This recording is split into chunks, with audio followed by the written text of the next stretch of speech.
Dhurandhar series లో heroine గా నటించిన సారా అర్జున్ అద్భుతమైన పర్ఫార్మెన్స్ తో ఆకట్టుకున్నారు. తొలి భాగంలో అల్లరి పిల్లగా కనిపించిన సారా సీక్వెల్ లో ఓ బిడ్డకి తల్లిగా నటించి మెప్పించారు. 20 ఏళ్ల వయసులోనే తల్లి పాత్రలో నటించి ఇండస్ట్రీ జనాలకి షాక్ ఇచ్చారు. దాదాపు 15 నిమిషాల్లో చైల్డ్ ఆర్టిస్ట్ గా నటించిన సారా అర్జున్ నాన్న సినిమాతో సౌత్ లో మంచి గుర్తింపు తెచ్చుకున్నారు. అదే సమయంలో తెలుగు, తమిళ, హిందీ, మలయాళ భాషల్లో నటించి మెప్పించారు.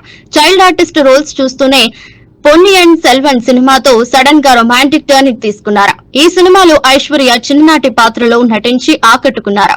పొన్నియిన్ సెల్వన్ లో సారా నటన నచ్చి దురంధర్ సినిమాలో హీరోయిన్ గా సెలెక్ట్ చేశారు దర్శకుడు ఆదిత్యధర్. రణ్వీర్ కి సారాకి మధ్య వయసు తేడా చాలా ఉన్నా కథపరంగా అలాంటి తేడా ఉంటేనే కరెక్ట్ అన్న ఉద్దేశంతో ఆమెను సెలెక్ట్ చేసుకున్నారు. దర్శకుడు పెట్టుకున్న నమ్మకాన్ని 100కి 100% నిలబెట్టుకున్నారు సారా అర్జున్.